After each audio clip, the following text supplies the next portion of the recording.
Hello, it's Beverly here, Beverly Cuddy. I normally define myself as the editor of Dogs Today magazine, but we actually haven't put one out for a while.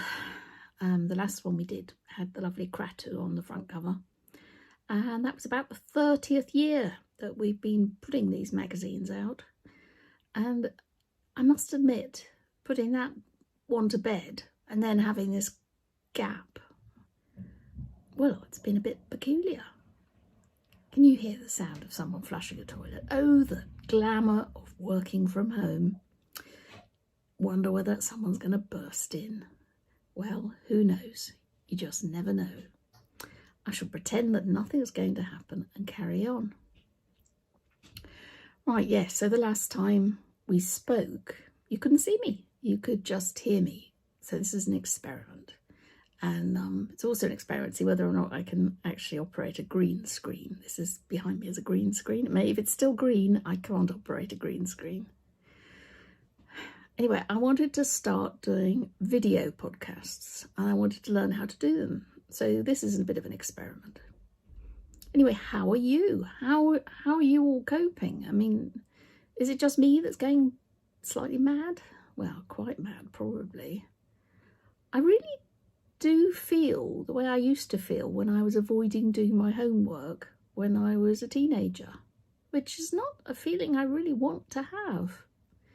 I'm struggling to feel useful. I'm struggling to find what it is that I do. Because if I'm not putting a monthly magazine together, do I exist? Well, I'm still a mum. I'm still a dog owner. I still love dogs. I still got opinions, lots of opinions. And I do get an urge to sort things out. There's one thing that I really, really would love to see. And that's, like the other day, I reorganised the kitchen. I know it's mundane, it's dull, but it put things in logical places and made everything move a bit more smoothly and made it a bit more nice to be around.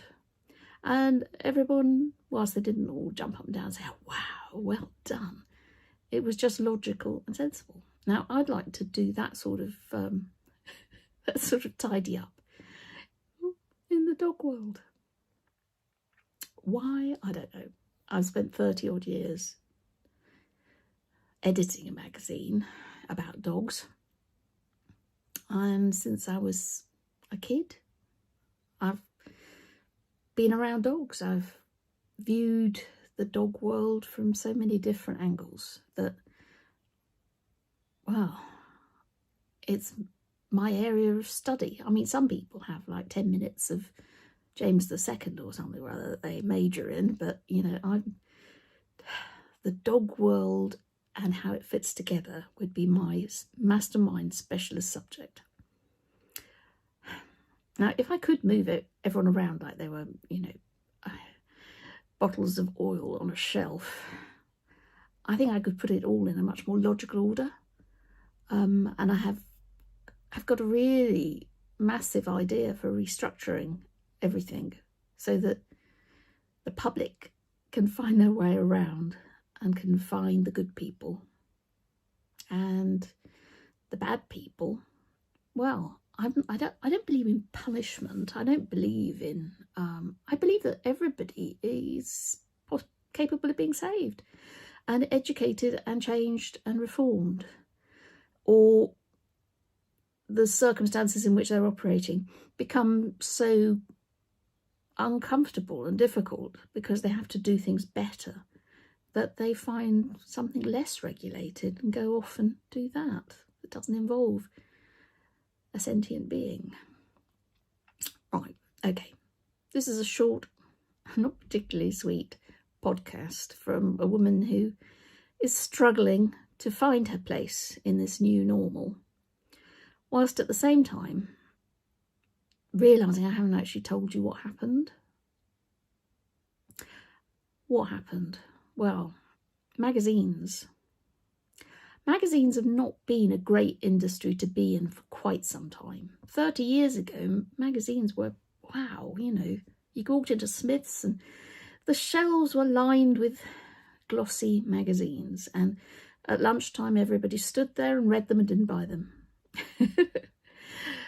Gradually the numbers of magazines have dwindled, and gradually people have stopped going into Smiths. And now we've got a pandemic and people aren't lingering in shops at all. People probably have now got time to read a magazine, because that was the problem, that there was so much competition for things for people to do. Social media, yeah, everyone's obsessed with looking at their phones. I'm looking at my phone now. This is how I'm talking to you. Yeah, we sort of got out of the habit of buying magazines. I used to buy trashy magazines. I used to buy Hello. It's so embarrassing. And I stopped. Now, I could whinge on about that and say, what a shame, whole industry's sort of fallen out of favour. But I fell in love with making the connection between the person reading it and us, making people unite, pull together and change things. That was the bit that I thought really, really worked.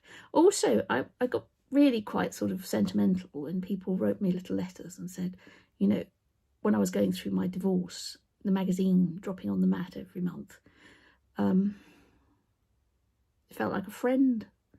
And I loved that people felt that we were friends. And through social media, I think Facebook, hopefully, we've maintained those contacts, even if the physical magazine has been something that people have just kind of got out of the habit of reading. Now, I don't really want to give up doing a magazine after 30 years. It seems sad to throw away all that history. So, whilst, here we go, big gulp, the business went into administration.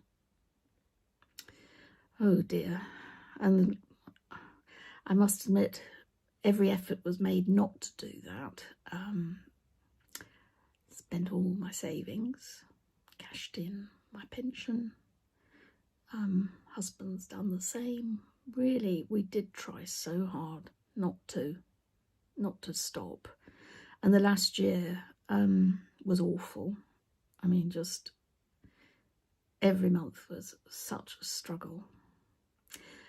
And then everyone else was struggling. The whole world turned upside down. We had a pandemic, and lots of companies were going into administration. And all of a sudden, yeah, it wasn't such a big deal. And I felt like I'm being a bit of a diva, being upset about it, because look, people are dying. It's really, in the scale of things, it's just unfortunate. Anyway, my husband managed to buy the 2 titles from the receiver. Oh, is it the receiver? Oh, I don't even know the vocab for all this. So, if we want to, we can keep going.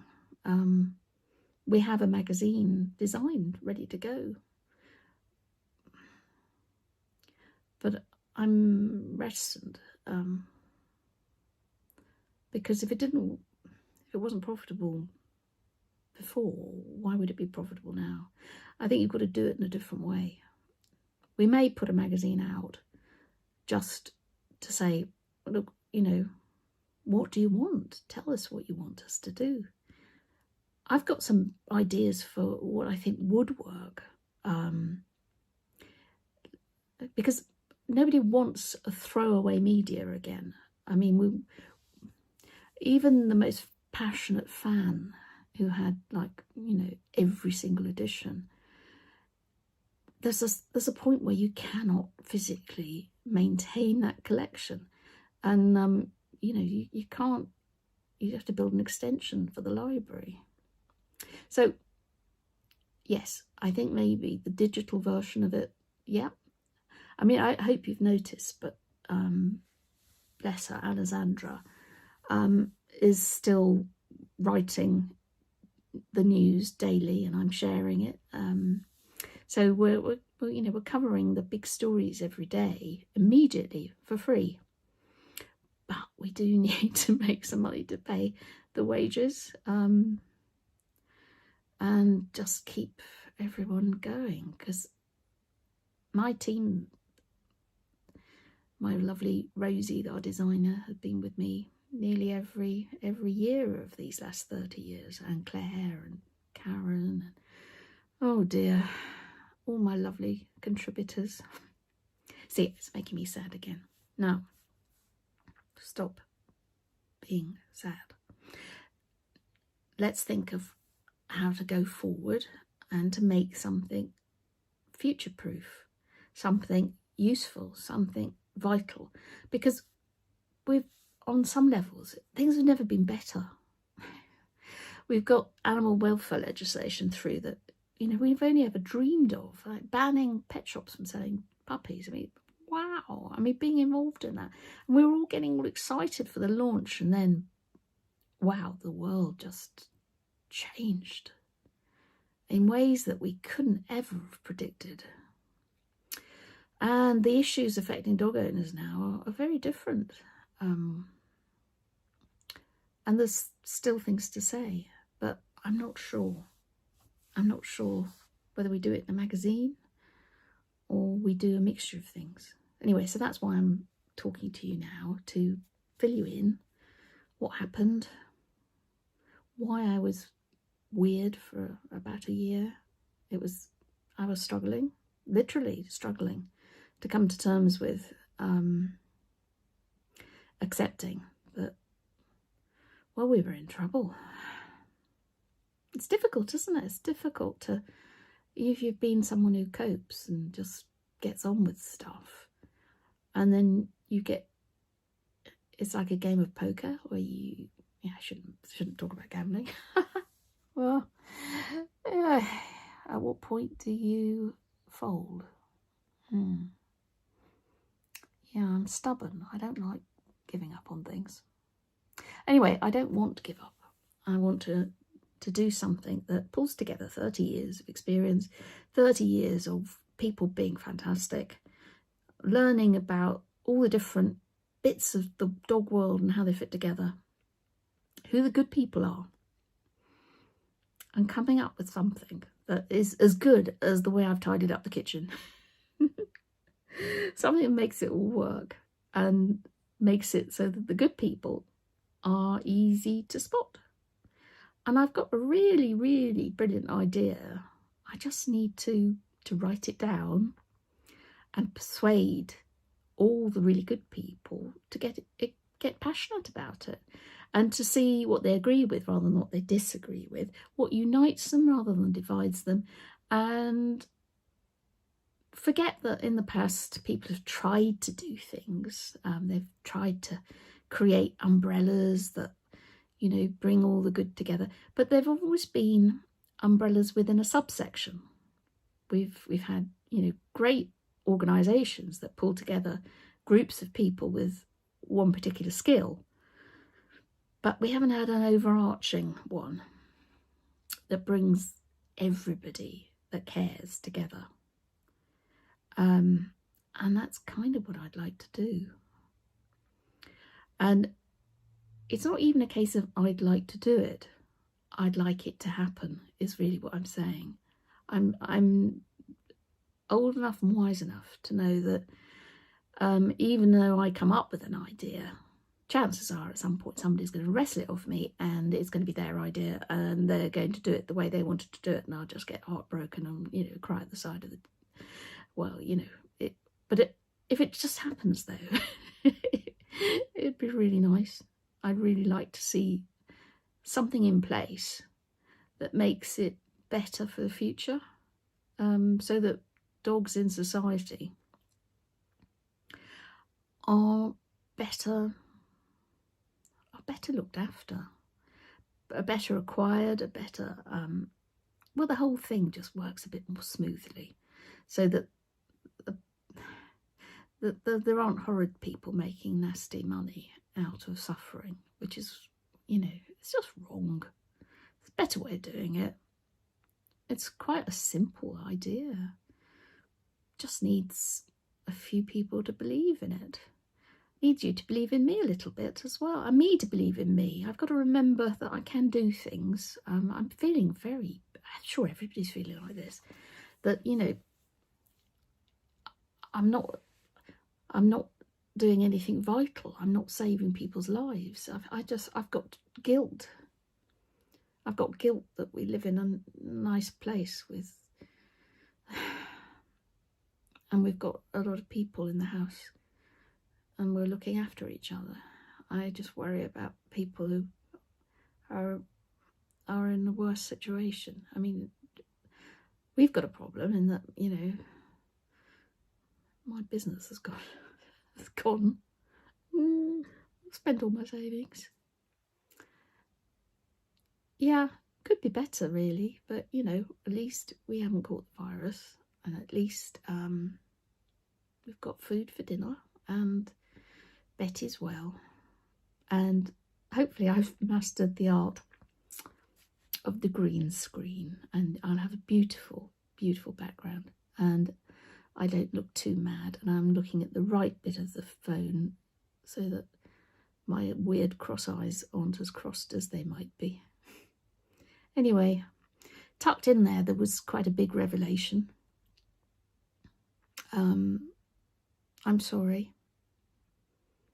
I'm really sorry that I didn't save it. But, you know, we've got the titles, so we can come back. And I'd really like to see it come back as a video, as a TV programme. When we're allowed to mix, I'd really love to interview people so that we do it so that you don't have to sit down and read. You can just watch it, because have you noticed we're running out of television? They're repeating so many things, and everybody is doing live telly from, you know, their gardens and their back, you know, their garages, and I'm doing it from this is my little home office with all my art stuff in it. That's why I've got to have a green screen, because otherwise you'll see how much stationery I've hoarded. Yeah, forget toilet rolls. Gosh, Hobbycraft. That's where I was bulk buying. God. Anyway, I hope you're feeling well, and I hope you're staying safe and keeping in and keeping your spirits up. I'm going to go before someone walks in. Okay.